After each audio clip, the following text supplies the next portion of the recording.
Okay, so it's vlog 23. It's August 15th. That doesn't really mean anything. Not wearing my sunglasses as usual because I can't find them. This is what I usually look like with normal glasses. I've had these for like 8 years or something close to that. I remember it took me forever to find this specific frame and color. I only wear Ray-Bans. I'm a pretentious dick, so like I only wear Ray-Bans, and so these are Ray-Bans, and they happen to be purple, and I just like the color purple. Not the Alice Walker book, but just the specific color of purple. They're called like Havana purple or something. I don't know why Havana. They did what specific about Havana? Maybe there's sunsets or something. I don't know. Anyways, I've been feeling meh. I've been trying to still trying to rest more. Very difficult. I keep writing blogs, and um, I'm working on another one right now. But talked to my father today, and he was just like, "Why don't you just try to do like it over a very long period of time? Just sketch out what you need, and then you don't have to do it all at once." But my brain is always just, I got to do everything now. So I'm trying to like resist that. Anyways, this vlog is going to be about zebras, and rest in peace to Gena Rowlands. So zebras has a twofold sort of meaning here. Zebras because when you go to the doctors and you used to be worried about something, and they'd be like, when you hear hoofbeats or whatever, the beating of hoofs, think horses, not zebras. And that was a way of like letting you know that like probably what's wrong with you is common. Like horses are common, zebras are not. At least, I guess in like regular society. I'm sure they're more common in different places, but you get the metaphor. But with ME/CFS or chronic illnesses, we are the zebras. So it doesn't quite now apply. It's the opposite. When I hear hoofbeats, I'm like, shit, more zebras.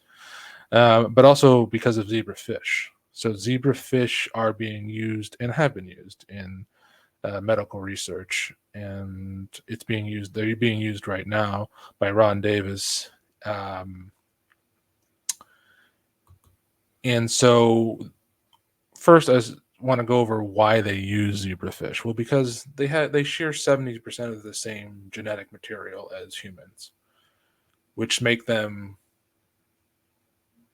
suitable for models in studying human diseases, right? And there's advantages in their genetic manipulation, right? So their fertilized eggs can be injected with DNA or RNA to permanently modify their genetic makeup. Um, Zebrafish embryos develop quickly with fully formed organs, um, usually within 48 hours after fertilization. And um, the clear embryos, right, allow scientists to observe development and visualize fluorescently labeled sort of tissues in real time under like whatever kind of microscope they're using to do it. I don't know the name of the microscope. And then there's just like practical benefits. Like I said, like the high fecundity of zebrafish. They can usually lay 50 to 300 eggs or something like that every 10 days, I think. And then so that allows them just a high volume of zebrafish for these kind of experiments. They're cost effective. They require less space and are cheaper to maintain than mice or like obviously larger mammalian models like chimpanzees or something. And they just have a shorter generation time, about 3 months. So it just allows for a faster experimentation cycle. So it's very accelerative. And I'll link the video where Ron Davis is talking about what he's doing with it. And so it's he's giving a speech for Invest in ME, and they had a conference. And so again, they're genetically engineering zebrafish for this theory called the uh, idoconate shunt hypothesis, and how they believe it's triggered, and what they maybe might believe what's going on in ME/CFS. And so the idea is that the fish swim slowly as expected, and now they're using this as a model to work out how to unblock what they call the metabolic trap. That's all I really know about it. There's a lot of concern about what happens if you do unblock it, and I think it's justified. There's a lot of concern about whether this is something that is going to have to be addressed long term in terms of if they did find out how to do it, do you have to take something for the rest of your life, or does it just unblock once? Are you susceptible to get of it blocking again? Is there some sort of genetic factor that made you susceptible to it in the first place? But either way, it's interesting. So that's all I really have to say on that. And in terms of Gena Rowlands, she passed away yesterday, August 14th, at the age of 94. She was one of the last, I wouldn't say golden age actors or golden era actors or actresses rather, but she was one of my favorite actresses, and she was probably most known for a film called well, a lot of films, but like her most notable one was a movie called a Woman Under the Influence. She was nominated for an Academy Award several times. Her husband was John Cassavetes, who is maybe one of my favorite film directors of all time. One of my favorite films of all time is a movie called The Killing of a Chinese Bookie. He utilized some of my favorite actors of all time. Killing of a Chinese Bookie has one of my favorite actors, Ben Gazzara, in it, and then A Woman Under the Influence has Peter Falk in it. And Peter Falk is just one of my favorites because I love Columbo so much, but I just like him as an actor in general. Who's also in a great film called Wait Until Dark with Alan Arkin, which is one of the great. It's considered a horror film, but it's not really a horror film. But it's actually very scary. It's sort of shot like a play. Anyways, why Gena Rowlands? Well,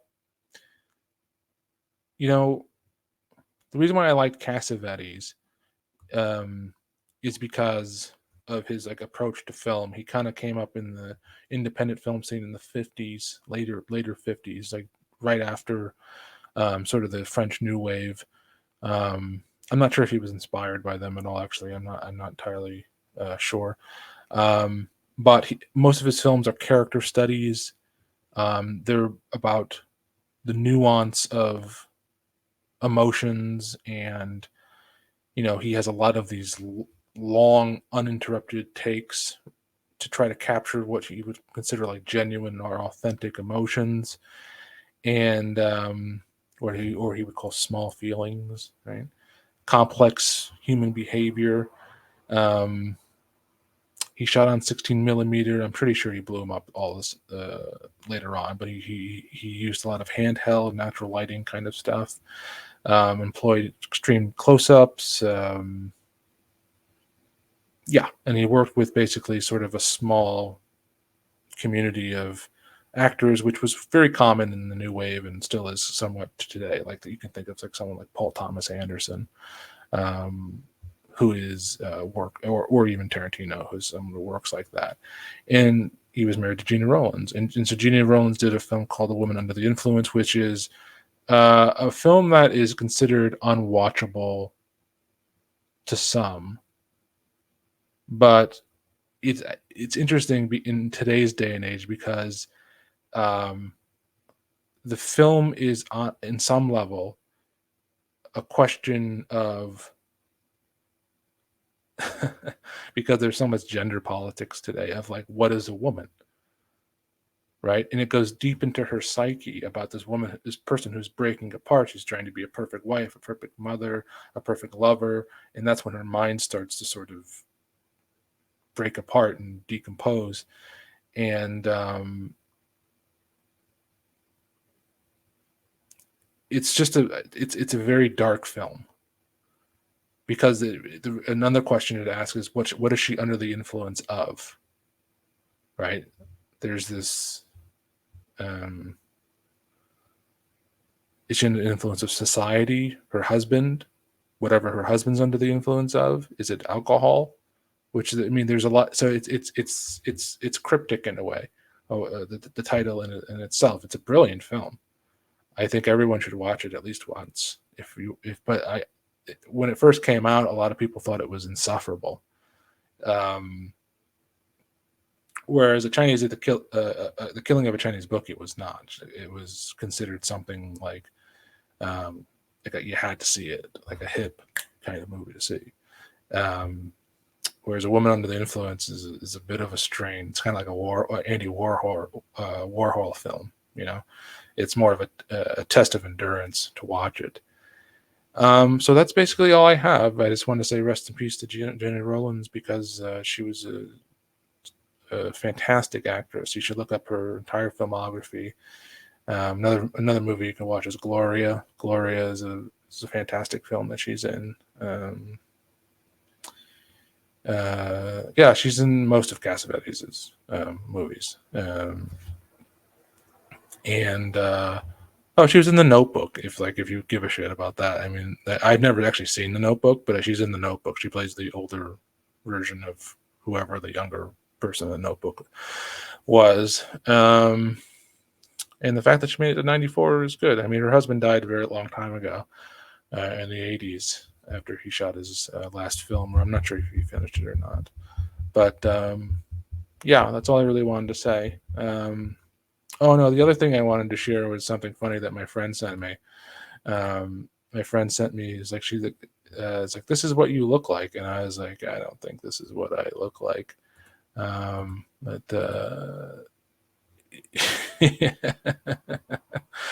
he sent me this thing. There's like, like some sort of I guess some sort of Japanese, what she called like beefcake sort of thing or whatever. I don't know if that's sort of like a pinup model. And I was like, I don't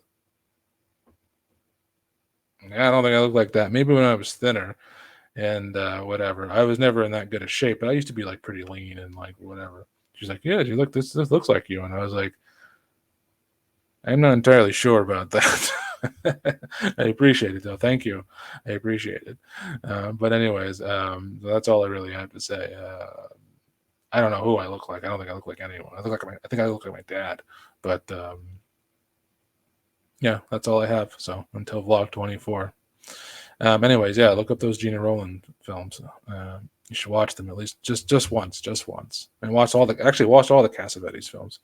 He's a director who's worth watching, even if you don't like them. You can say now you have a reason. Yeah, you can at least make a judgment on them. That's what I always say about all films. It's one of the things that I learned from Pauline Kael, who was a film critic. I didn't know her obviously, but like one of the things that she said that was that every film is a new film. That in a movie that you haven't seen is a new film. So you can watch a movie so that's why it made me reevaluate some of the older films. I was like, why am I going to watch Buster Keaton? That was during his time. But then I went back and watched him. I was like, Buster Keaton's fucking awesome.